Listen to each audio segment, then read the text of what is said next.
नमस्कार दोस्तों। ओम नमः शिवाय। श्री शिवाय नमस्तुभ्यम। हर हर महादेव। कैसे हैं आप सब? देखिए, आज का ये वीडियो बहुत ही खास होने वाला है। आप सभी लोग जानते हैं कि 7 जून 2024 यानी कि शुक्रवार के दिन ज्येष्ठ माह की प्रतिपदा तिथि पड़ रही है।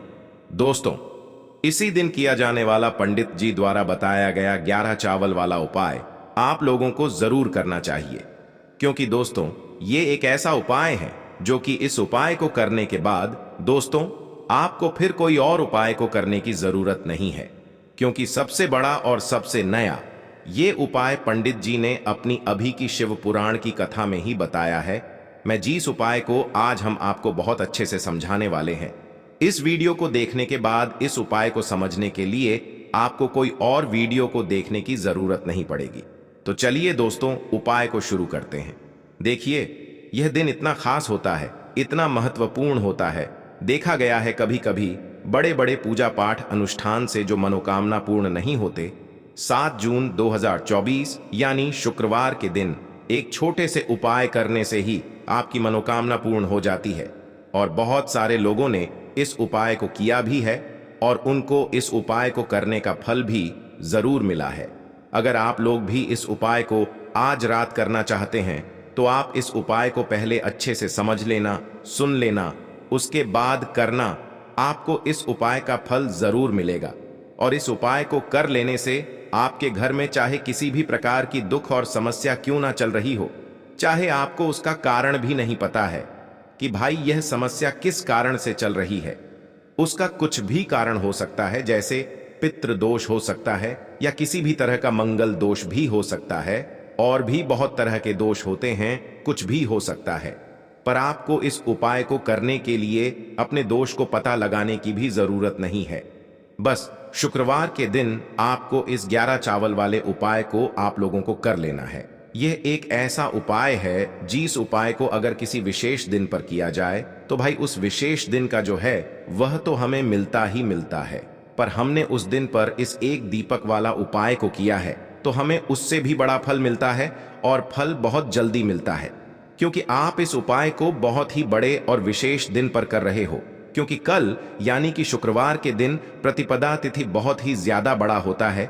इसीलिए दोस्तों, आज की इस वीडियो में हम आप लोगों को 11 चावल वाला उपाय समझाएंगे, जिस उपाय को करने से अगर आपकी किसी भी प्रकार की मनोकामना है, किसी भी प्रकार की परेशानी है, सबसे ज्यादा समस्याएं आपके जीवन में ही हैं। अगर आपको धन प्राप्ति नहीं हो पा रहा है, रुपए पैसे की आपके घर में लगातार दिक्कत परेशानियां चलती चली आ रही है, आपका व्यापार, आपकी नौकरी अगर अच्छे से नहीं चल रहे हैं, जिसकी वजह से घर में लगातार आर्थिक समस्याएं बनी रहती हैं, घर का कोई ना कोई सदस्य अगर बीमार रहता है, आपस में एक दूसरे से लड़ाई झगड़ा होता रहता है, किसी की अगर बनती नहीं है, तो पूज्य गुरु जी ने कहा है कि जब आपके जीवन में ऐसी परिस्थितियां आ जाएं कि आप एक एक रुपये खर्च करने से पहले कई कई बार सोचने लगे हो, आपको धन प्राप्ति अगर नहीं हो पा रहा हो, तो आपको सिर्फ और सिर्फ 11 चावल का एक ऐसा विशेष उपाय करना है जो आपकी इन सारी समस्याओं को सिर्फ 7 दिन के अंदर ही समाप्त कर देगा। तो चलिए जानते हैं इन विशेष उपायों के बारे में।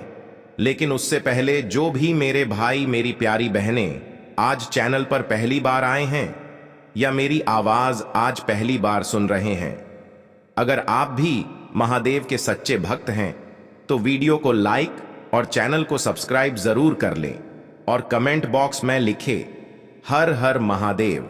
तो चलिए दोस्तों, जान लेते हैं गुरुजी द्वारा बताए गए पहले उपाय के बारे में। देखिए, इस उपाय के लिए आपको लेना है 11 चावल के दाने। गुरुजी ने कहा है चावल के दाने खंडित नहीं लेने हैं, बिल्कुल साबुत होने चाहिए। उसके साथ में आपको लेना है एक बेलपत्र। बेलपत्र का भी एक नियम है, अगर आपके पास बेलपत्र नहीं है तो आप शिवलिंग से उठाकर उसको पुनः शुद्ध जल से धोकर इस्तेमाल कर सकते हैं। इस प्रकार आपको बेलपत्र लेना है। इसके बाद आपको एक लोटा जल लेना है। अब ये सब सामग्री लेकर आपको जाना है महादेव के मंदिर में। देखो, अब आपको उत्तर साइड में खड़े हो जाना है और सबसे पहले आपको एक बेल पत्र अपने हाथ पर और 11 चावल दाने रखकर शिवलिंग के ऊपर अपना नाम और गोत्र बोलते हुए समर्पित कर देना है और ओम नमः शिवाय, श्री शिवाय नमस्तुभ्यम का लगातार जाप करना है।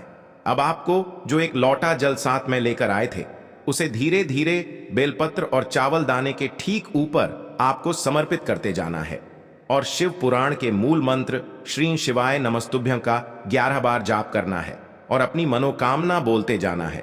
देखो, बस छोटा सा उपाय करना है, देखना एक दिन आपके सब काम बनने लग जाएंगे। गुरु जी का बहुत ही विशेष उपाय है। इसके बाद जैसा कि आपको पता है, आज है शुक्रवार और तुलसी माता के समक्ष हमने गोल बाती का दीपक अवश्य ही प्रज्वलित करना है। इससे माता लक्ष्मी की विशेष कृपा प्राप्त होती है और हमारा घर खुशियों से भर जाता है। देखो, जब आप दीपक प्रज्वलित करोगे, एक चुटकी हल्दी उसमें डाल देना है। हल्दी माता लक्ष्मी को विशेष रूप से प्रिय है और अपनी मनोकामना बोलते हुए ओम महालक्ष्मी नमः का जाप कर लेना है। इतना सा उपाय आपको जरूर करना है। चलते हैं दूसरे उपाय की तरफ। देखिए, इस उपाय के लिए आपको एक तांबे के पात्र के अंदर सबसे पहले अपने घर से शुद्ध जल लेना है। फिर इसी के साथ में आपको मात्र थोड़ा सा शहद लेना होगा। शहद आपको आधा चम्मच या फिर उससे भी कम लेना है और इसी के साथ मैं आपको एक प्यारी सी बेलपत्र ले लेनी है। बेलपत्र यदि आपको नहीं मिल पाती है तो भगवान शिव के शिवलिंग पर चढ़ी हुई बेलपत्रों को आप पूर्ण शुद्ध जल से धोकर के उपयोग कर सकते हैं। और बेलपत्र जो है वह कहीं से भी कटी फटी खंडित नहीं होनी चाहिए। अब ये तीनों सामग्री लेकर के सीधे आपको पहुंच जाना होगा भगवान शिव के मंदिर में। ये उपाय सुबह से लेकर के शाम तक किसी भी समय कर सकते हैं।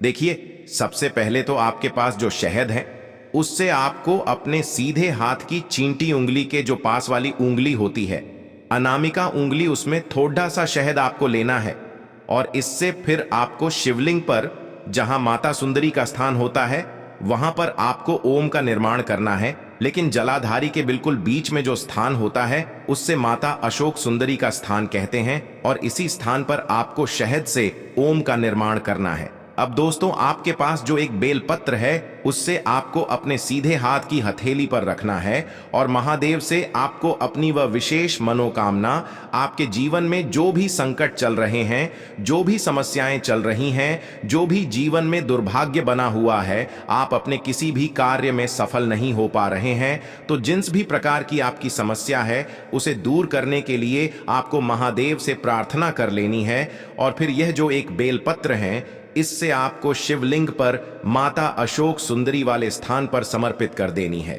देखिए, जहां पर आपने ओम का निर्माण किया है उसी के ऊपर आपको यह बेलपत्र भी समर्पित कर देनी है। देखिए, बेलपत्र की चिकनी साइड का हिस्सा शिवलिंग से स्पर्श होगा और इसकी जो डंडी है वो आपको जलाधारी की ओर रखनी है। पत्ती वाला भाग शिवलिंग की तरफ रहेगा।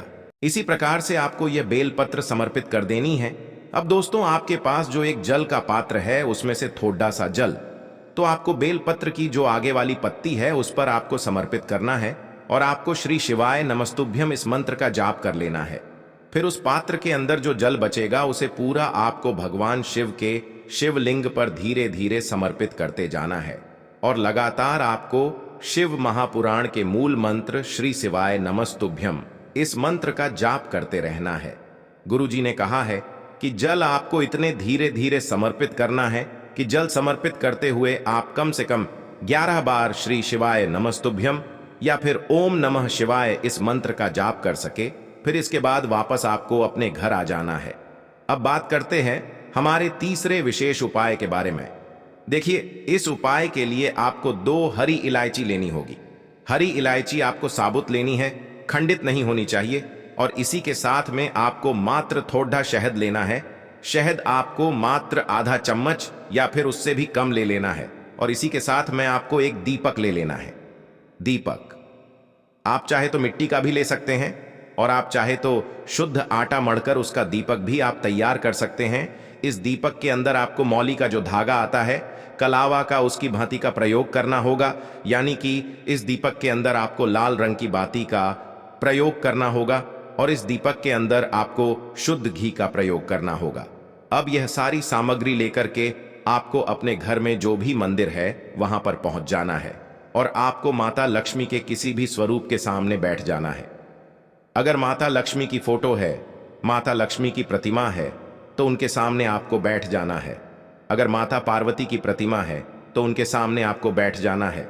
यानी कि किसी भी माता के स्वरूप के सामने आपको बैठ जाना है अब देखिए, सबसे पहले तो आपको माता रानी के सामने थोड़ी सी चावल की ढेरी बना देनी है, यानी कि थोड़ी सी अक्षत के दाने आपको माता रानी के सामने रखना है। उसके बाद आप जो एक दीपक लेकर के गए हैं, उस दीपक को आपको उन्हीं चावल के दानों के ऊपर रख देना है और फिर इस दीपक को आपको माता रानी के सामने प्रज्वलित कर देना है। देखें, इस दीपक को प्रज्वलित करते समय आपको ओम महालक्ष्मी नमः इस मंत्र का लगातार जाप करते रहना है। दीपक को प्रज्वलित करने के बाद आप जो 2 हरी इलायची लेकर के गए हैं, उसमें से एक हरी इलायची को तो आपको उसी दीपक के अंदर डाल देनी है और वहीं पर आपको कम से कम 21 बार ओम महालक्ष्मी नमः इस मंत्र का जाप कर लेना है। अब आपके पास जो शहद है और एक हरी इलायची है, उसे सीधे आपको लेकर के पहुंच जाना है। भगवान शिव के मंदिर में पूज्य गुरुजी ने बताया है कि यह उपाय आपको सिर्फ और सिर्फ शाम के समय ही करना होगा। शाम को जब भी सूर्यास्त का समय होता है तो उस समय आपको ये उपाय करना है। लेकिन सबसे पहले तो आपके पास जो एक हरी इलायची है, उसे आपको उस शहद के अंदर अच्छे से डुबो देना है, यानी कि शहद का लेपन उसे हरी इलायची के ऊपर चारों तरफ आपको कर देना है। अब यह जो शहद से युक्त हरी इलायची है, इससे आपको भगवान शिव के शिवलिंग पर अर्पित कर देनी है और आपको वो श्री शिवाय नमस्तुभ्यम इस मंत्र का लगातार जाप करते रहना है। फिर इसके बाद आपको एक लोटा जल भी अपने साथ लेकर के जाना है। तो यह एक लोटा जल भी आपको धीरे धीरे शिवलिंग पर समर्पित कर देना है और आपको श्री शिवाय नमस्तुभ्यम इस मंत्र का जाप करते रहना है। फिर इसके बाद आपको अपने घर आ जाना है। इस प्रकार से आपको ये उपाय कर लेना है। चलते हैं हमारे अगले उपाय की तरफ। ये उपाय भी बहुत ज्यादा खास होने वाला है। देखिए, शुक्रवार का दिन माता लक्ष्मी को समर्पित होती है और शुक्रवार के दिन हल्दी का उपाय करना, यानी कि दुर्भाग्य को दूर करना और सौभाग्य की जीवन में प्राप्ति करना है। इसीलिए हमें ज्येष्ठ मास की विशेष शुक्रवार के दिन पर हल्दी के ये उपाय करने चाहिए। देखिए, आज का जो पहला उपाय है, मात्र आपको एक चुटकी हल्दी से करना है। यह एक चुटकी हल्दी आपके जीवन में खुशियां लेकर के आएगी और आपकी जो किस्मत है उसे चमकाने का कार्य करेगी। देखिए दोस्तों, आपको क्या करना है। देखो, आगे बढ़ने से पहले वीडियो को एक लाइक जरूर करें। देखो, कहते हैं कि आंवले की वृक्ष में भगवान विष्णु और माता लक्ष्मी का वास होता है। आंवले के वृक्ष में ही भगवान विष्णु का वास होता है और उनका निवास स्थान माना जाता है और इसकी जो जड़ होती है उसमें भगवान विष्णु शयन करते हैं, यानी कि आराम करते हैं। तो आपको आंवले के वृक्ष के वहां पर जाना है। आपको अपने साथ एक तांबे के पात्र के अंदर अपने घर से शुद्ध जल लेना है और इसी के साथ में आपको मात्र एक चुटकी हल्दी लेना है। अब आंवले के वृक्ष के नीचे इस उपाय को आप 2 प्रकार से कर सकते हैं। देखिए, आपके पास जो एक चुटकी हल्दी है, या तो आप उससे जल के पात्र के अंदर डाल दें और हल्दी से युक्त जल तैयार कर लें और उस हल्दी से युक्त जल को आपको आंवले की वृक्ष की जड़ में समर्पित कर देना है। ओम नमो भगवते वासुदेवाय इस मंत्र का जाप करते हुए, और यह जो शुक्रवार है ज्येष्ठ माह के महीने का है, तो आपको हरिहर महादेव का मन में स्मरण करते रहना है। देखिए, इस उपाय को आप दूसरे प्रकार से भी कर सकते हैं। आपके पास जो एक चुटकी हल्दी है, उसे आप सूखी भी अर्पित कर सकते हैं आंवले के वृक्ष की जड़ में, और जो अपने सूखी हल्दी डाली है आंवले के वृक्ष की, वहां पर उसी हल्दी के ऊपर आपको एक लोटा शुद्ध जल है, उसे धीरे धीरे समर्पित कर देना है। देखिए, जल समर्पित आपको अपना जो मुख है पूर्व दिशा में रख करके करना है और आपको हरिहर महादेव का मन में इस स्मरण करते रहना है। हरिहर महादेव का स्मरण करते हुए आपको यह जो जल है आंवले के वृक्ष की जड़ में अर्पित कर देना है। शुक्रवार के दिन पर बस इतना सा उपाय करना है। आपके जीवन में जो भी अड़चनें आ रही हैं, जो भी संकट आ रहे हैं, जो भी आपकी मनोकामना है, उन्हें परिपूर्ण करने के लिए आपको प्रार्थना करनी है। इस प्रकार से आपको ये उपाय कर लेना है। आप देखेंगे कि आपकी सभी मनोकामनाएं अवश्य ही पूरी होंगी। ये उपाय आपको अवश्य करने हैं। इस वीडियो में हमने आपको 3 से 4 महा उपाय आपको बताए हैं जो आपको शुक्रवार के दिन करने हैं। अगर आपके मन में उपाय से जुड़ा कोई भी सवाल है तो हमें कमेंट बॉक्स में पूछ सकते हैं। उपाय करते समय कोई भी गलती नहीं करनी है। अगर आपको हमारी वीडियो पसंद आए तो हमारे इस चैनल को सब्सक्राइब जरूर करें। हर हर महादेव। ओम नमः शिवाय। श्री शिवाय नमस्तुभ्यम।